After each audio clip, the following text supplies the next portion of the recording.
One of those things that really screams loneliness is when we start spilling all our personal stuff to people we barely know. Like we're grasping at any chance to make a connection. It's kind of like we're saying, hey, I'm here, I matter, notice me. And then there's that thing where we get totally wrapped up in relationships, whether it's love or just friendship. Like they're the be-all and end-all of everything. You start putting other people's needs and wants way ahead of your own, and before you know it, you're just lost. You forget who you are. What makes you, well, you. And let's not forget that deep, gnawing feeling of being invisible. Like you're walking around in this world and nobody really sees you. Like really sees you, you know? Now here's the thing. Rejection. Yeah, it sucks. No sugarcoating that. It's that gut punch when you realize someone picked something or someone over you. Hurts, right? But this is the tough love part. It's also a chance to grow. I mean, life's all about rolling with the punches, right? Letting go is a part of it, just like peeling off a Band-Aid. You gotta confront that letdown, face the fact that what you hoped for didn't pan out, and boom, you're in this weird headspace they call limbic friction. It's like your brain's emotional center is duking it out with stress. But here's the kicker. This friction, it's actually how you build emotional muscle. You get stronger, more independent. Emotional independence, oh man, that's like a suit of armor. It protects you from getting dragged down by toxic relationships. Seriously, research is backing this up. Who you hang out with can either light up your world or drag you into the muck. It's not just in your head, it's in your body too. The vibes people bring into your life can mess with your health, either sparking inflammation or calming it down. Let's talk about the brain stuff, shall we? Okay, so here's where it gets kind of geeky, but super important. There's some legit neuroscience that says you should be picky about who you let into your circle. Take mirror neurons, for example. They're like the empathy switch in our brains. These little guys make us copy the vibes of people around us without even realizing it. If you're constantly around someone who's negative, guess what? You're probably going to pick up that negativity like it's contagious. But hang out with folks who are positive and full of life, that's going to lift you up too. They call this the chameleon effect. We mimic the speech, gestures, even the emotions of people we vibe with. And then there's brainwave synchronization. Yep, it's a thing. Spend enough time with someone, and your brainwaves start syncing up, creating this mental harmony. It's wild, but it's real. That's why it's so crucial to surround yourself with people who make you feel good about yourself. One more thing, especially for you young folks out there. Society throws this pressure at us. Like if you're not out there hooking up with multiple people, you're missing out on life. That's a heavy load to carry, and it sticks in our brains, making us chase after external validation, like it's the key to happiness. But here's the truth. Opting out of that scene, it's not missing out. It's taking a stand for your own autonomy, your own peace of mind. As we dive into today's topic, I want to mention that I've included a list of 4 incredible books in the description below. These are some of my personal favorites that have really helped me on my journey of personal development, and I think they'll resonate with you too. So after the video, be sure to check them out. They're packed with insights that align perfectly with what we're discussing today. Finding peace in solitude. You know, sometimes the best thing you can do for yourself is to just embrace a little solitude. Now, don't get it twisted. Solitude and loneliness aren't the same thing at all. When you choose solitude, it's like giving yourself a gift, a chance to really dive deep into your thoughts, reflect, and grow as a person. Loneliness, on the other hand, can drag you down, make you feel cut off from the world. But solitude? It's all about reconnecting with who you are at your core, building up that mental and emotional strength that keeps you grounded. These days, with social media making us all hyper-aware of what everyone else is doing, it's easy to fall into the trap of FOMO, the fear of missing out. It's like we're always checking to see if we're keeping up, if we're part of the action. But honestly, one way to kick FOMO to the curb is by focusing on the relationships that really matter, those close ties with family and true friends.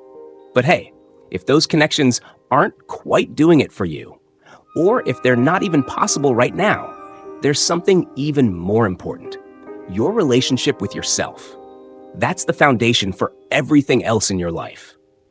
When you're good with yourself, it sets the tone for how you deal with everything else that comes your way. There's this thing called nice guy syndrome that really hits home in a lot of Western cultures. It's when people, usually guys, bend over backward trying to please everyone, but deep down, they're hoping to get something in return. This whole setup can leave you feeling burned out and resentful because, let's face it, it's exhausting to always be on, always trying to make everyone else happy. Now here's where things get interesting. By embracing solitude or learning to accept rejection, what they call navigating limbic friction, you start to build a healthy sense of detachment. Detachment. And when I say detachment, I don't mean becoming cold or shutting people out. It's more about finding that sweet spot where you're not leaning too much on others for your happiness. Neuroscience backs this up, saying that the more emotionally detached you are, the better your life and relationships can get. It's like you're not constantly looking for validation from outside sources. Instead, you're centered, balanced, and in control of your own well-being. Taking on that limbic friction, it's tough, no doubt, but it's a big step toward living a life that's not just about surviving, but thriving, with a sense of independence and fulfillment that's all your own. Getting a grip on chronophobia. So there's this concept called chronophobia. Basically, it's the fear of time flying by, and it's something a lot of people are feeling in our fast-paced world. This fear, believe it or not, comes from way back in our evolutionary wiring. Our brains are kind of set up to freak out a bit about time slipping away. We look back at the last decade and often feel like we didn't do enough, that we're not where we should be. This mindset actually helped our ancestors survive. It kept them pushing forward, always striving to do better in tough situations.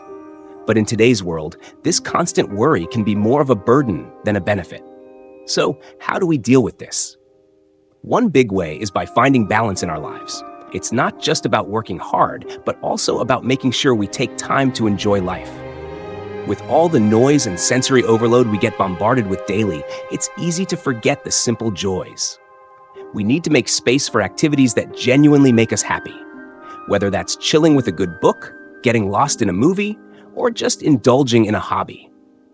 These moments of joy are just as crucial for our mental well-being as those hours we spend grinding away at work or tackling big projects. Tackling emotional obsession. Now, chronophobia doesn't just mess with our sense of time. It can also creep into our emotional lives, especially when it comes to relationships. Ever find yourself obsessing over someone, constantly checking your phone for their messages, and suddenly unable to focus on things you usually breeze through? That's not about how amazing that person is. It's more about something being off in your relationship with yourself. Often, it's rooted in a lack of self-love, and let's be real, that's something we don't talk about nearly enough. Here's the kicker. This kind of obsession usually flares up when the person you're fixated on isn't around. If they were right there with you, chances are you wouldn't feel the same intensity. What you're really obsessing over is the void, the space and distance between you and them. It's that gap that fuels the fixation, making us forget that the person we're obsessing over is just another human being with their own set of flaws and quirks. Practical tools for tackling chronophobia and obsession. All right, so when it comes to dealing with those nagging feelings of chronophobia and obsession, there are two solid tools you can lean on: community and gratitude. 1. Finding your tribe. First up, community. Seriously, finding a group you vibe with can do wonders for your mental health. And it's not just about hanging out, it's about getting active together. There's a ton of research out there showing how much social connection can boost your well-being. And when you throw physical activity into the mix, it's like a double whammy of goodness. Whether it's joining a sports team, taking up a hobby that gets you moving, or just being around people who are on a similar wavelength, this can help you channel your energy in a positive direction. I remember when I tried a dopamine fast. Cutting out all that external stimulation, including sexual stuff, and being part of a community, especially in a sports setting, was a game changer for keeping my balance. Sure, getting started might feel a bit awkward or dull. That's just your brain resisting change, what they call limbic friction. But push through that, and you'll find it's totally worth it. Number 2, cultivating gratitude. Now, let's talk gratitude. It's not just about saying thanks once in a while. It's a practice, a way of training your brain to focus on the good stuff. There's a ton of evidence that shows practicing gratitude actually strengthens the parts of your brain that deal with social connection and empathy. But how do you do it? It's more than just listing what you're thankful for once and expecting to feel amazing right away. Gratitude is like a muscle. You've got to work it consistently. Over time, as you keep noticing and appreciating the positives in your life, you start to rewire your brain. This helps you become more optimistic, resilient, and honestly, just lighter in your everyday life.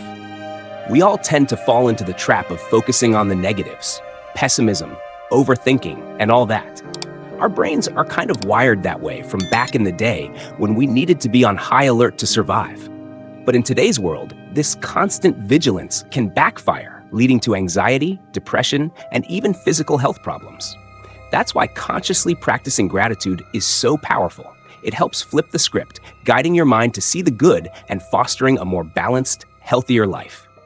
Embracing solitude as a path to growth. Let's get real. Solitude is a big deal when it comes to personal growth. It's not just something you get through. It's an ongoing process of self-discovery. Even now, I still wrestle with those quiet moments alone, but I've learned to see them as opportunities rather than burdens. That discomfort? It's just your brain working through that limbic friction, adjusting to the emotional stress of being alone. How you frame solitude in your mind can make all the difference. Instead of seeing it as loneliness, try to view it as a chance to deepen your relationship with yourself.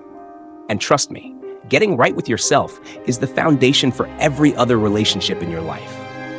It's better to be single and hold on to your standards than to settle for a relationship that doesn't truly fulfill you. Too many relationships these days are built on neediness and fear of being alone, rather than genuine love and respect. These kinds of codependent relationships often lead to unhappiness, higher divorce rates, and even pass on emotional baggage from one generation to the next. That's why it's so important to be picky about who you let into your life, especially when it comes to deep, intimate connections. When you step into a relationship, it's not just about the physical connection. It's like this deep exchange of energies on all levels: emotional, mental, and even spiritual. Over time, the energy you share with someone can seriously impact your overall well-being.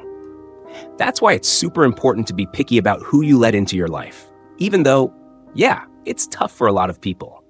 Most folks would rather jump into the comfort of a relationship, even if it's not the right one, than face the challenges that come with being alone. The first big step in embracing solitude is admitting that it's not easy. A lot of people don't even realize how much they avoid being alone, so just becoming aware of that is a major breakthrough.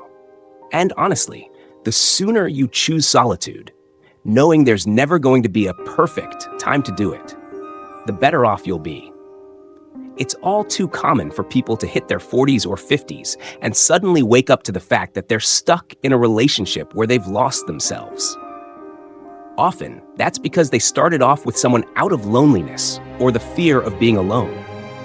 But if you address those feelings early on and deal with any lingering emotional baggage or intergenerational trauma, you're setting yourself up for a way more fulfilling life. Choosing solitude teaches you that your own company is more than enough.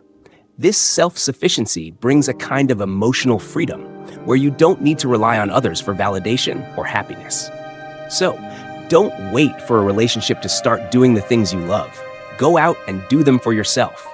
Whether it's catching a movie, enjoying a meal at your favorite spot, or even traveling, do it because it makes you happy, not because you're waiting for someone else to join in. When you shift your perspective like this, you start living with more emotional independence. When you reframe loneliness as solitude, it can actually become this incredible opportunity for personal growth. Sometimes our fear of being alone blocks the flow of energy, stopping us from meeting new people or exploring new experiences. But when you embrace solitude, you might just find that you're opening yourself up to connections and opportunities you never even imagined. Trust yourself. Focus on your personal growth and let go of the anxiety that comes with fearing solitude. In doing so, you'll realize that solitude can be a deeply rich and rewarding chapter in your life, offering more than you ever thought possible.